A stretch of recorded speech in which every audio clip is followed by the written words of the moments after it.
Technology is in control of so many aspects of our lives, but what happens if that technology turns out it could actually be spying on you? It's very Skynet-ish. It's very troubling, but these are the realities that we face. Anthony Furey is our national affairs columnist here at Sun Media, and also joining us is our good friend, Dr. Ann Cavoukian, who of course used to be Ontario's former privacy commissioner, is now the executive director of the Privacy and Big Data Institute at Ryerson University. Thanks to both of you for joining me. Dr. Ann, let me start with you. How alarmed were you when you read this story? Well, I must admit, I was really disturbed by it, because the premise, when you're watching television in your house, now remember, your home is your last bastion of privacy. It's sacrosanct. You know, that's where you can put your feet up, feel free to say anything, do whatever you want. So imagine that you just got this great new Samsung TV with this voice recognition feature, and you're using it. The last thing you would expect is that it's going to pick up on your conversations, on the, sweet nothings you whisper to your spouse if the TV's in the bedroom, or you're talking to your children, you're having a heart-to-heart, or your parents about medical conditions. All of that information would be captured and transmitted, as the Samsung says, to a third party through your use of voice recognition.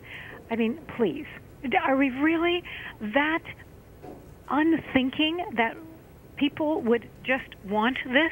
It's the absolute wrong default setting to have. You know, I agree. I mean, I know that can you imagine when you lose the remote, Anthony? We all kind of freak out a little bit, and now we're at the point where we can just voice activate everything, and that may be helpful for someone who has some physical disabilities or, things like that. But Anthony Furey, I want to bring you into this discussion as well, because there is a big reality that we're all facing, and that is we are getting rid of traditional means of TV and things like that. So we're going on the smart stuff. We're all plugging in.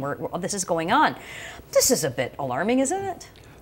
It is, although we see that this comes out of, it seems to be consumer demand. Back when I was a kid, you got up off your tush, you walked to it, you turned the dial. It's unheard of now. Maybe we just had an old TV, and I turned the dial to get the channel I wanted. Now you use the remote. Oh no, you're not even using the remote anymore. You're just calling out for what you want. We always need something new. So clearly the consumer is calling out for this, or at least Samsung thinks that the consumer wants this to sell the latest shiny bauble. But the challenge is, the whole reason we know this is because a Daily Beast report looked at the fine print of the privacy policy and dug this information out. And we all know we're going on some new website or signing up for a new Pinterest, Facebook thingamajig, and there's this 20-page thing you have to scroll through, and you just go, yeah, I accept conditions, because you don't know what they're saying. They're just saying something about whatever, and you go, yeah, fine, and you approve.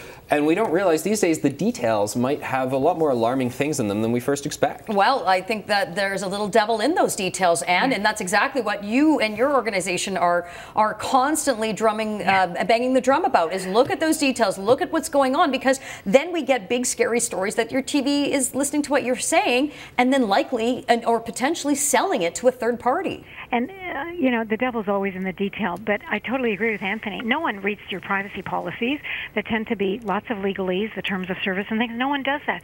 That's why it is incumbent on these companies to make the default setting, meaning what's automatic, what you get automatically without doing anything. The default setting has to be privacy. So this should be the reverse. It should be that nothing is going to be captured and shared in terms of your private conversations and private words unless you tell them to do that. The default should be the exact opposite. And while I agree with Anthony, we want something new and the latest thing, no one's expectation with this device, which allows you to use voice recognition, no one's expectation is that it's going to capture everything we say in the house and the privacy of our home. I am willing to bet a lot on that. Yeah, I think I agree with you. In fact, we took to the streets and asked a few people what they thought about this idea of your TV listening to you, and here's what some residents in Canada had to say about that. I don't really see the need for there being a microphone on your television anyway, so I don't think I'm really in the target demographic there. Actually, I think most technology is a waste of time and not really worth talking about. I was planning to buy a Samsung, but I'm not buying one now. It's a bit of a privacy concern. I'm pretty tech savvy, so if there's a way that you could revert that setting, then I'm okay with it. So the reaction, Anthony, runs the gamut. Everybody from, oh my God, to I don't even care.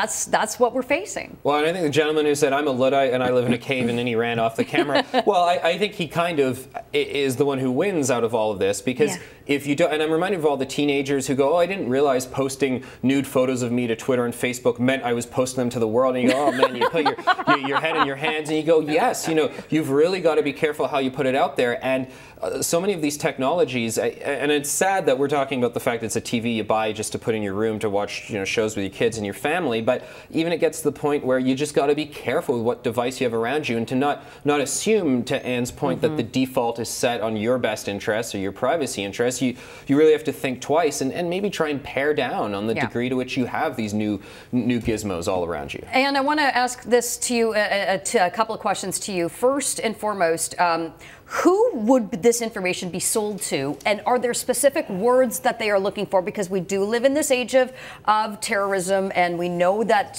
there's all sorts of spying going on, and they're listening for buzzwords. So that's my first question to you. What are they listening for? And secondly, I feel like I'm a bit redundant asking you this question, what do we do to protect ourselves again?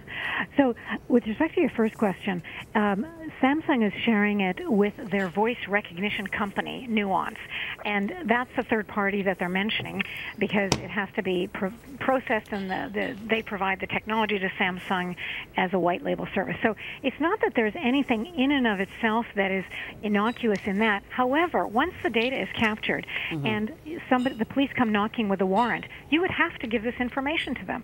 So we've heard of all of the uses being made of information through the NSA, through the CSE, lots of law enforcement intelligence agencies accessing this information. So don't think for a second it's going to remain private. And to your second point, what I would say to companies that they must do, especially when they're doing this kind of thing, they have to be transparent about it. I'm betting that if they had this information next to the cameras, next to the TVs, before the TVs were sold, nobody would buy this. Just like that gentleman you had, he said, I'm not buying it, because no one would want this. That maybe if you want to opt into it, fine, that's your choice. But the default has to be privacy protective. It's not. And it is incumbent on these companies to be transparent about it. As they said, if the Daily Beast hadn't found this and dug deep, we may not be aware of this issue. So we're grateful to them. But the point is, individuals also have to take responsibility, and that's hard. I don't actually expect people to pour through the privacy policies and the terms of service. It takes up a lot of time, and sometimes it's very complicated. But at the very least, we have to put pressure on companies to embed privacy into the design of their operating systems.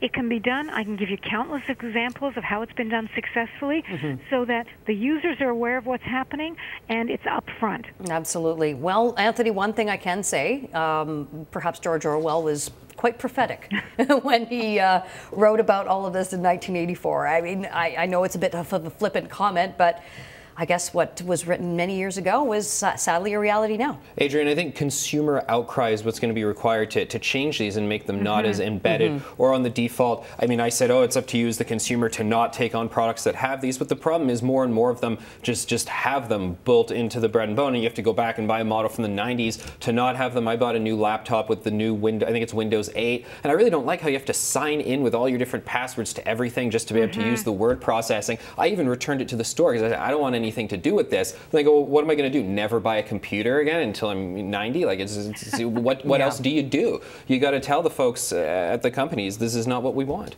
Yeah, maybe we need to just all go back to typewriters.